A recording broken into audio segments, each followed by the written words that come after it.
Tem lugares que impressionam, tem lugares que surpreendem e tem lugares que fazem você parar. Parar para olhar, para ouvir, para sentir. A Tanzânia foi um deles.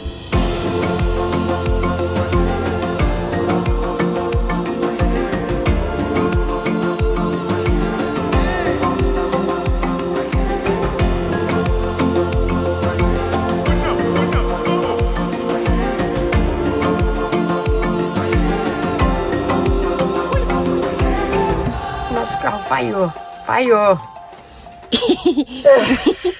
Não, Eu já percebi que ele andava falhando. ele tava falhando.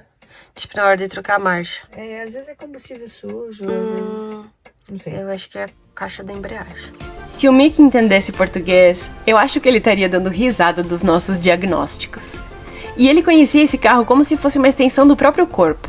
Bastou dar uma olhada, resolveu o problema em poucos minutos. E a nossa aventura finalmente começou. Nós contratamos a Lion King Adventures, em Arusha, para um safari de 5 dias e 4 noites. Mas esse não seria um safari comum. Antes mesmo de embarcar para a Tanzânia, a minha mãe passou semanas estudando mapas, parques, épocas do ano, deslocamentos. Ela montou um roteiro exatamente do jeito que queria. E depois, foi só encontrar uma agência que topasse transformar esse plano em realidade. Ao longo de 5 dias, atravessamos 3 dos lugares mais incríveis da Tanzânia. Primeiro, Eniduto, depois, o Serengeti e, por fim, a cratera de Ngorongoro. Cada um deles é tão diferente que resolvemos dividir essa viagem em 3 vídeos. Assim, dá pra mostrar cada parque com a calma que ele merece. E tudo começa agora, na estrada rumo a Eniduto. Bom, a gente parou aqui, eu não filmei porque eu estava concentrado em achar dinheiro ali. Compramos banana, né, Júlia? Amo banana. Mas é deliciosa. A banana deles é muito boa, muito boa. Ela não é tão doce. Alguns podem estar se perguntando por que a gente não incluiu o Lake Manyara no nosso tour, já que é um parque famoso e que fica no caminho. Ele era conhecido principalmente pelos leões que sobem nas árvores. A mãe estava doida para ir lá, mas a agência nos orientou a não incluir o parque no roteiro porque nos últimos anos o nível do lago subiu tanto que acabou ocupando boa parte das áreas onde antes os animais circulavam. E hoje os avistamentos estão bem mais limitados, com exceção dos macacos. Mas esses são meio que nem cachorro lá, até na beira da rua tem de monte. Mas isso não quer dizer que a gente não endoida cada vez que vê eles. O caminho para Eniduto e para o Serengeti também cruza a área de conservação de Ngorongoro. Na volta, a gente vai parar para dormir por aqui e explorar um dos lugares mais impressionantes da Tanzânia, a caldeira de um antigo vulcão onde faremos um safari. Eu já vou adiantando que essa foi a minha região preferida de todo esse tour, mas eu só vou contar o motivo no vídeo do Ngorongoro. Por enquanto, a gente só tá de passagem por essa região linda entre selvas e montanhas, onde paramos para fazer o nosso almoço de piquenique. Num safari não existe restaurante na beira da estrada, então todas as refeições já estão incluídas no passeio, não importa a agência que você contrata. Normalmente, cada hotel oferece o jantar e o café da manhã, e ainda prepara uma marmita pra gente levar durante o dia. Como esse era o primeiro dia, a própria agência já trouxe tudo preparadinho, e foi o banquete mais delicioso que a gente podia querer. Comida boa numa vista espetacular. Diferente do Serengeti, Ngorongoro não é um parque nacional, mas uma área de conservação. Aqui também existem animais selvagens, mas os Maasais têm permissão para continuar vivendo na região. E são deles as casinhas que vocês estão vendo no vídeo. Ainda assim, existem algumas restrições. Eles não podem fazer plantações e vivem principalmente da criação de animais, mantendo boa parte da sua cultura e do seu estilo de vida tradicional. A ideia é justamente tentar preservar o ambiente sem expulsar as comunidades que já viviam aqui. E dá para dizer que a Tanzânia leva a preservação bem a sério. É claro que o país também ganha muito com isso, porque o turismo é uma parte importantíssima da economia. Mas quando você pensa em Tanzânia, alguma vez já imaginou que seja um país tão preservado e bonito? Tudo que a gente tinha vivido até aqui já tinha valido a pena. E apesar de ter estudado tanto o roteiro, esse ponto acabou sendo uma surpresa para nós. A Garganta de Olduvai. O berço da humanidade. Mas calma, não estamos falando de esqueletos de seres humanos como nós. Lá, os cientistas encontraram fósseis de hominídeos, as espécies que vieram bem antes do Homo sapiens, e ferramentas de pedra. Essas pedras lascadas têm mais de 1 milhão de anos, e isso é a prova de que eles já usavam ferramentas e eram inteligentes mesmo antes de os humanos existirem. Pode imaginar um lugar mais lindo para começar a vida inteligente na Terra? E olha, a gente até saiu procurando uma árvore de maçã, porque parecia o Jardim do Éden.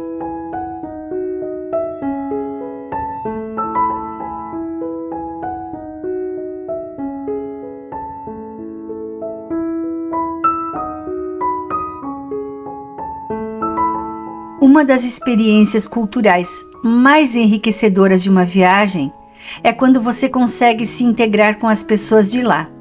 Porque eu sempre insisto em dizer que pessoas são iguais em qualquer lugar do mundo. Aqui é a porta do Serengeti. Todos os carros param aqui para tirar foto na placa. Mas hoje a gente não vai para cá, a gente vai para lá. Um dutu. Que pertence ao South Serengeti, a região do Ngorongoro Conservation Area.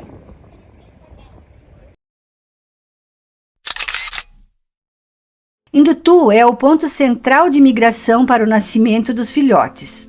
Cerca de 8.000 gnus nascem todos os dias durante o pico da temporada, que acontece entre janeiro e março. Os filhotinhos de gnu conseguem correr apenas 20 minutos após o nascimento para fugir dos predadores. Eles escolhem esse lugar porque, basicamente, a grama é mais gostosa por causa do solo vulcânico. É mais rica em cálcio, fósforo e magnésio. São essenciais para que as mães gnus produzam leite forte para a nenezada. Essa abundância de filhotes atrai a maior concentração de grandes felinos da África, incluindo leões, leopardos e hienas. Esse parque é não só o paraíso dos filhotes, como também dos fotógrafos, porque diferente do Amboseli e do Serengeti, você pode andar off-road, ou seja, sai da rua principal para chegar mais perto das cenas de caça e de animais. Claro, sempre respeitando o espaço e o sossego deles, porque já chegam as moscas importunando.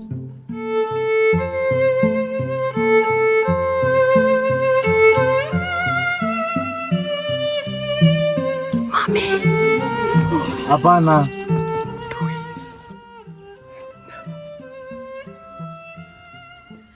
Aquela vageira, né? A focinha dele. Olha a boca dele, Júlia. A boca dele. E o rabinho fica dentro assim, ó. Eu tô pra patinha dele, mami, a patinha dele. É dele. Eles estão cheios de mosca. Esses são 2 leões machos, e o Mickey nos explicou que isso se chama coalizão de machos. Quando jovens, eles deixam o grupo onde nasceram e alguns se unem para enfrentar a savana juntos, assim aumentando as chances de sobreviver e um dia conquistar um território e uma família, que podem acabar protegendo juntos. Eu acho isso uma pouca vergonha. Todo mundo só quer ver os leões, mas eles são, na verdade, uns preguiçosos, soberbos, que deram a sorte de nascer fofos demais. E eu digo isso porque, na maior parte das vezes, quem faz o trabalho de caça são as leoas. E quando elas finalmente conquistam a presa, adivinha quem tem prioridade na primeira mordida? É o leão macho que vai lá e abocanha o minhonzinho. Ajudar muitas vezes não ajudam em nada, mas para comer, estão lá. Depois vem as leoas, que fizeram o serviço, e os filhotes ficam por último. Tadinhos. A gente nem sempre concorda com tudo que acontece na natureza, mas entende que deve ter algum propósito. E enquanto a gente estava ali, hipnotizada com a família de leões, algo ainda mais impressionante acontecia bem nas nossas costas, sem que a gente tivesse dado conta. Enfim, sonho realizado com sucesso, e logo no primeiro dia. Eu queria muito, mas muito mesmo, ver os leões nas árvores. Isso é um hábito incomum. Os leões do Eneduto têm o costume curioso de escalar e relaxar nos galhos das grandes acácias. Os cientistas acreditam que eles fazem isso para fugir do calor do chão, ter uma visão melhor das presas e escapar das picadas das moscas. Esse aí, como dá para ver, estava com a barriguinha cheia.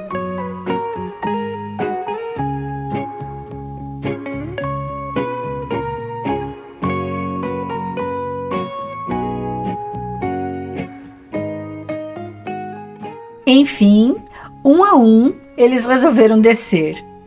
Vieram caminhando na nossa direção. Estávamos tão envolvidas naquela imagem, parecia um filme da Disney, o cenário de um desenho encantado. A janela estava aberta e não dava tempo para fechar. Um deles ensaiou até uma olhadinha para Júlia. Eu fiquei gelada, sem ação, mas ao mesmo tempo em que as coisas iam acontecendo, eu ia me dando conta de que aquele momento era único. São as emoções do safari, emoções que não tem como explicar. Levou um cagacinho, mami? Claro, ele espirrou, achei que ia morrer. Mickey, Here I am. congratulations. Congratulations. Amen.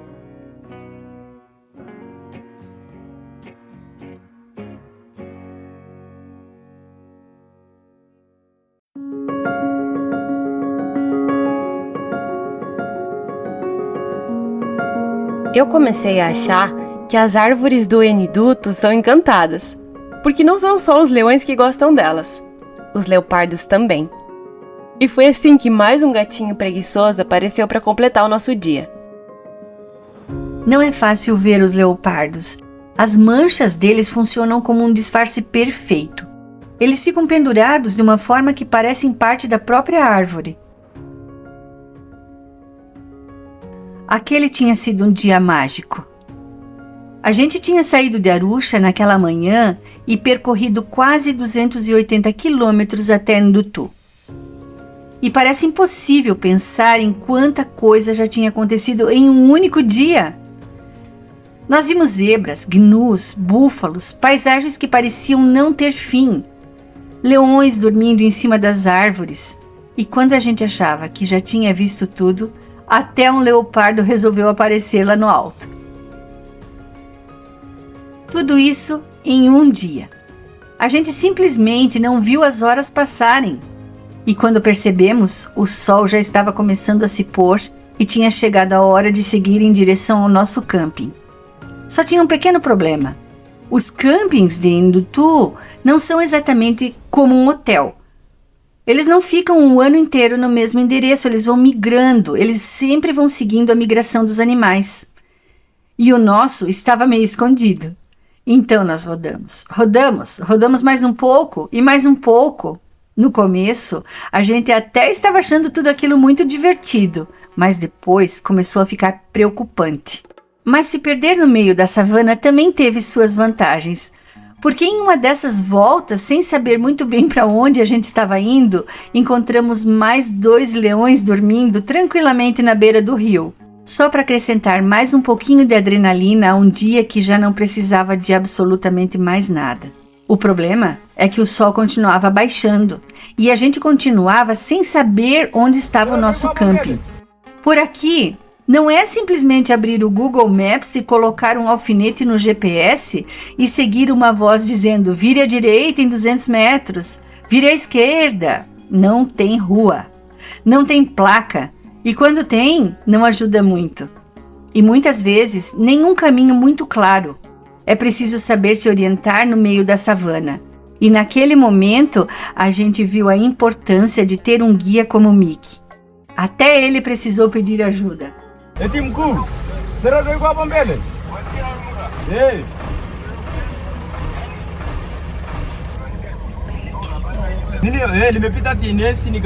Nós podemos dormir no carro. Não tem janta. Ah, tem banana. Vai dar tudo certo, porque qualquer coisa a gente dorme no carro. Dormir no carro não seria um grande problema, mas precisar marcar território no meio da savana durante a noite? Definitivamente seria. Isso sem falar no meu estômago, que àquela altura já implorava por alguma coisa salgada e quentinha. Mas ó, ali tá a luz daquele outro caminho, aqui onde a gente passou. Amanhã ela sabe bem esse caminho aqui. E ela tá de óculos escuro ainda por cima. Mas é, tô. Então ela com certeza tá sabendo muito. Como uma miragem no meio da savana, lá estava o nosso camping. Eu não quis nem saber de ir pro quarto, desci do carro e fui direto atrás do rango. Prioridades. Olha só esse chique. Olha que luxo. Tem melancia. Não pode ser melhor. Agora a gente vai ter janta, eu, a mãe e o Mickey. É muita mordomia. Quando você tem uma ideia de camping, espera barracas comuns, mas essas oferecem todo o conforto que você pode precisar, pelo menos para nós. Banheiro privativo, uma boa cama, água quente, toalhas cheirosas e um cuidado todo especial com a segurança, porque afinal estávamos acampando no meio da selva africana. At night, if we want to go outside, You should go through this one. What you do, you press this button, then you speak. So after there, someone will come and take you wherever you want to go. can't we go alone at night? No, you can't go alone because there are some animals will make you the dinner tonight. The dinner. I'm joking. I don't want to go alone at all.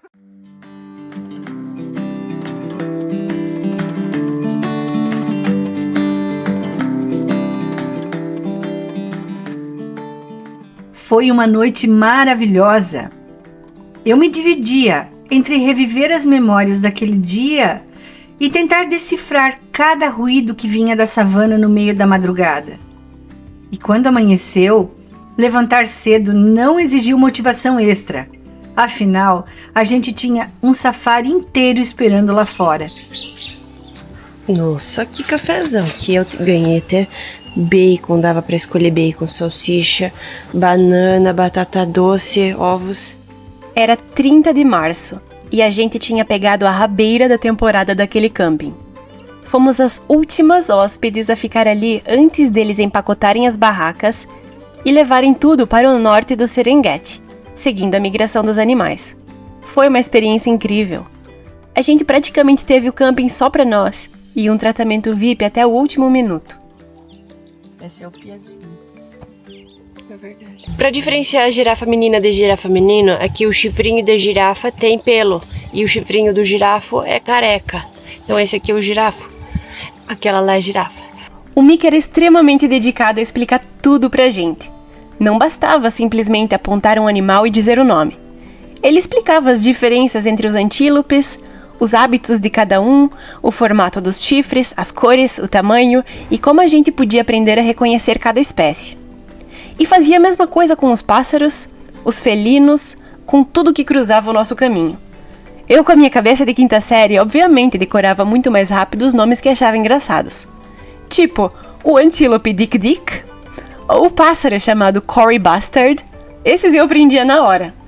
Mal sabia eu, alguns dias depois, o Mickey ia começar a fazer quiz com a gente. Impala, Eland, Topi, Gazela de Thompson, Heartbeast. Ele apontava e queria saber o nome. Porque aparentemente a gente não estava só fazendo um safari. A gente também estava matriculada na escola do Mickey. E tinha prova.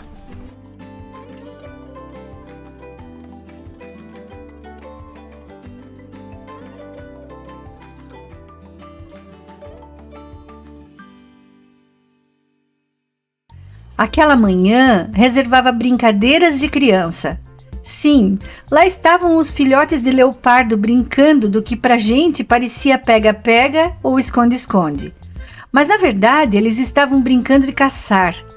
Porque é assim que eles crescem, brincando, testando, perseguindo e aprendendo as habilidades que um dia vão precisar para sobreviver. Os leopardos de Indutu ficam por ali durante o ano inteiro, graças aos pântanos e às fontes de água abundantes da região. E eles são absurdamente fortes. Fortes o suficiente para arrastar uma presa com a força da boca e das patas até o alto da árvore. Lá em cima, eles protegem a comida e evitam ter que dividir na marra com leões e hienas, porque diferente deles, que são solitários, os leões e as hienas costumam aparecer em grupo. E contra uma turma inteira, até um leopardo prefere não discutir.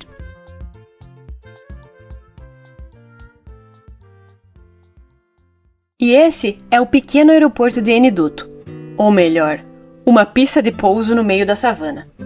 É daqui que chegam e partem os pequenos aviões de safari, normalmente com capacidade para cerca de 12 passageiros, conectando Eniduto, a Arusha e a outros pontos da Tanzânia. E apesar de parecer uma pista perdida no meio do nada, durante a temporada da migração, o movimento por aqui é até bem grande, com vários voos ao longo do dia. Mas como eu não tinha a mínima vontade de embarcar num teco-teco desses, que deve balançar mais do que eu gostaria de descobrir, para nós só restava uma opção: colocar o pé na tábua. E eu acho que tudo de melhor que Eniduto tinha para nos mostrar, a gente teve a sorte de ver. Foram só 24 horas, mas pareceram uma vida inteira de tanta coisa que aconteceu por aqui. Só que o nosso tempo estava se esgotando, e a autorização de entrada no parque também. Então era hora de correr para cruzar o portão a tempo, porque a nossa aventura estava longe de acabar. O próximo destino era ninguém menos do que o Serengeti. Mas essa aventura vai ficar para a parte 2.